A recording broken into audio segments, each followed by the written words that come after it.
بسم اللہ الرحمن الرحیم۔ السلام علیکم ورحمۃ اللہ وبرکاتہ۔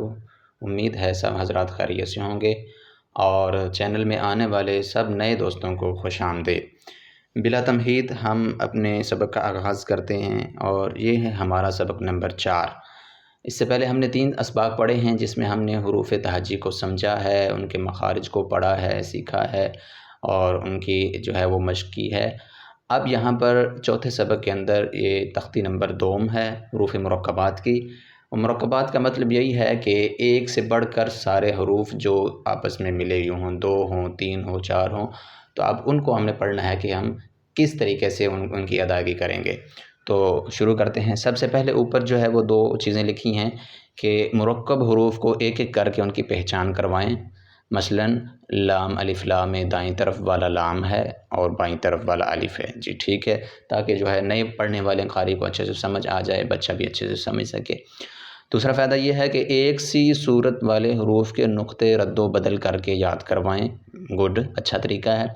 مثلاً با کا نقطہ اگر اوپر رکھ دیں تو کون سا حرف بن جائے گا؟ جی، اس سے جو ہے وہ مزید مشق ہو جاتی ہے کہ یہ لفظ جو ہے سارے سمجھ میں آ جاتے ہیں۔ اور تا کے نقطے نیچے لگا دیں تو کون سا حرف ہوگا؟ ٹھیک ہے، ثا اور قاف، اس میں کیا فرق ہے؟ شین اور ثا میں کیا فرق ہے؟ تو یہ انشاءاللہ آہستہ آہستہ ہم اسباق کے اندر آگے فرق بھی بیان کریں گے۔ دیکھیں شروع کرتے ہیں اس میں مرکبات کی تختی میں۔ الف، لام الف، لام الف، با الف، لام الف، لام، لام الف، لام ہا، لام الف، با لام با۔ دیکھیں یہاں پر ایک سوال پیدا ہوتا ہے کہ نورانی قاعدے والوں نے اس قدر لام الف اتنے زیادہ کیوں دے دیے؟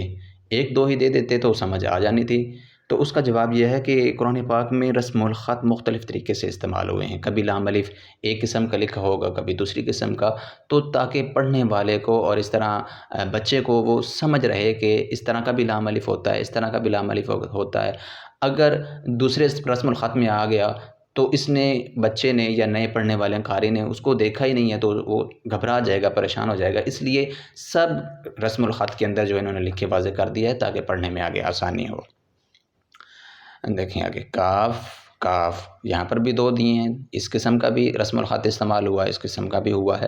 جہاں جہاں 2 2 حرف ہیں، 3 3 حرف ہیں، وہ یہی بتانے کے لیے ہیں کہ رسم الخط جو ہے اس طرح کا بھی استعمال ہوتا ہے، اس طرح کا بھی استعمال ہوتا ہے، اور تاکہ وہ بندہ اچھے سے اس کو سمجھ لے اور آگے پڑھنے میں آسانی ہو۔ آگے ہے جی کاف با، کاف با، کاف الف، کاف الف، یہ بھی کاف الف، کاف الف دیکھیں دونوں طرح کا استعمال ہوا ہے، انہوں نے دونوں طرح کا لکھ دیا ہے۔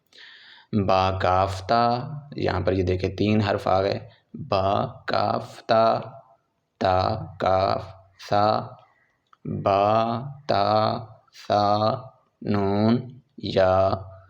یہاں پر دیکھیں آپ جن حروفوں کو بھی آپ نے پڑھنا ہے ان کو تجوید اور مخارج کے ساتھ پڑھنا ہے۔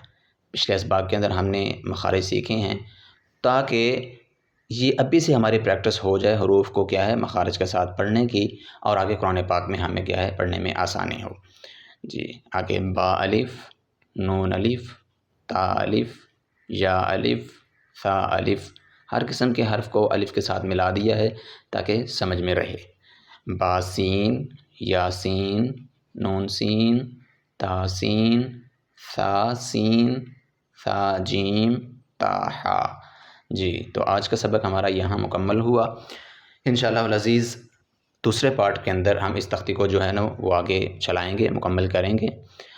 تب تک کے لیے ساتھیوں سے ایک گزارش یہ ہے کہ سبق کو اچھے سے توجہ کے ساتھ، شوق اور محبت کے ساتھ سیکھا کریں۔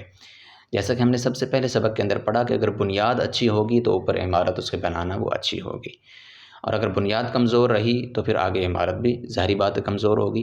تو یہ والی پہلی تختیاں ہیں یا مکمل یہ جو قاعدہ ہے، اس میں پورا قرآن پاک کا جو ہے وہ ایک نچوڑ رکھا گیا ہے کہ سارے حروف دیکھیں آپ، جتنا بڑا بھی حرف ہوگا وہ آخر انہی حروف تہجی سے بنے گا۔